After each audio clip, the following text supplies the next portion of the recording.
ఇకపై నేను వైసీపీతోనే ప్రయాణం కొనసాగిస్తానని కేసినేని నాని చెప్పారు. టీడీపీని వీడితో సంచలన కామెంట్స్ చేశారు కేసినేని నాని. చంద్రబాబు పచ్చి మోసగాడని తెలుసు, కానీ ఇంత మోసగాడని తనకు తెలియదని చెప్పారు కేసినేని నాని. అయితే నా కుటుంబంలో చిచ్చు పెట్టారు చంద్రబాబు అంటూ ఘాటు వ్యాఖ్యలు చేశారు. నా కుటుంబీకులతోనే నన్ను కొట్టించాలనుకున్నారంటూ చాలా ఆవేదన భరితంగా చెప్పారైనా విజయవాడ అభివృద్ధిపై చంద్రబాబుకు చిత్తశుద్ధి లేదని, విజయవాడ అభివృద్ధికి కనీసం 10 కోట్లు కూడా ఇవ్వలేదని కేసినేని నాని కామెంట్ చేశారు.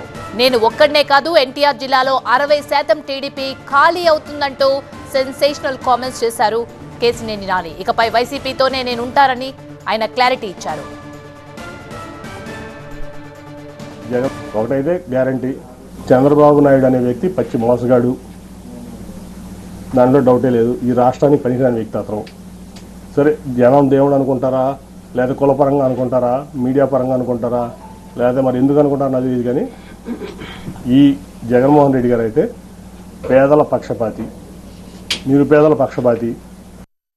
ఒకటైతే గ్యారంటీ, చంద్రబాబు నాయుడు అనే వ్యక్తి పచ్చి మోసగాడు, దాంట్లో డౌటే లేదు. ఈ రాష్ట్రానికి పనికిరాని వ్యక్తి అతను. సరే, జనం దేవుడు అనుకుంటారా, లేదా కులపరంగా అనుకుంటారా, మీడియా పరంగా అనుకుంటారా, లేదా మరి ఎందుకు అనుకుంటారా నాకు తెలియదు, కానీ ఈ జగన్మోహన్ రెడ్డి గారు అయితే పేదల పక్షపాతి, నిరుపేదల పక్షపాతి.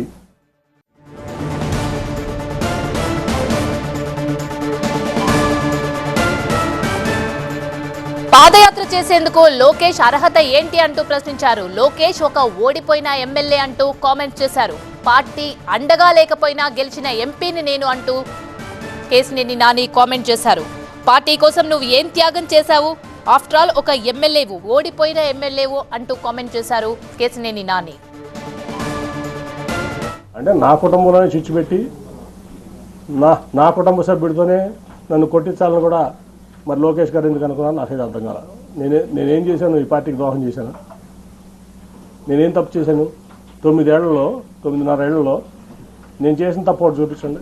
పార్టీ పట్ల కానీ, విజయవాడ పట్ల కానీ, విజయవాడ ప్రజల పట్ల కానీ ఎందుకు నన్ను ఇట్లా చేస్తున్నారు? ఎందుకు నన్ను అవమానపరచాలనుకున్నారు?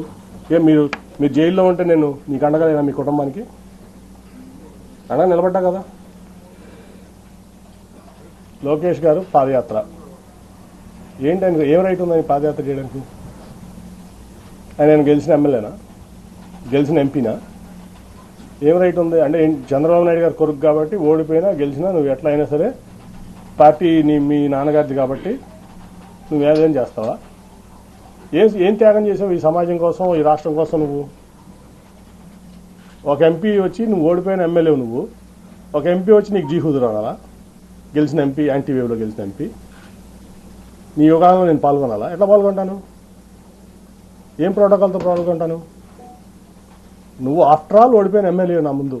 ఆఫ్టర్ ఆల్ పార్టీ రిసోర్సెస్ వాడుకున్నావు, పార్టీ ఇన్ఫ్రాస్ట్రక్చర్ వాడుకున్నావు, మీ నాన్నగారి పలుకుబడి వాడుకున్నావు, మీ తాతగారి పలుకుబడి వాడుకున్నావు, అన్నీ వాడుకుని నువ్వు ఓడిపోయావు. నువ్వు నాకు రూపాయి డబ్బు ఇవ్వలేదు, నువ్వేమి ఇవ్వలేదు, నేను గెలిచా 2 సార్లు. నీ పార్టీని బుధాల మీద పెట్టి మోసా కృష్ణా జిల్లాలో 2013 నుంచి 14 ఎలక్షన్ అయ్యే వరకు నా ఆస్తులు అమ్ముకున్నా, వ్యాపారాలు మానుకున్నా. ఏం రైట్ ఉంది నీకు? ఏం త్యాగం చేసావు ఈ పార్టీ కోసం కానీ, సమాజం కోసం కానీ? నువ్వు ఏం రైట్తో యోగా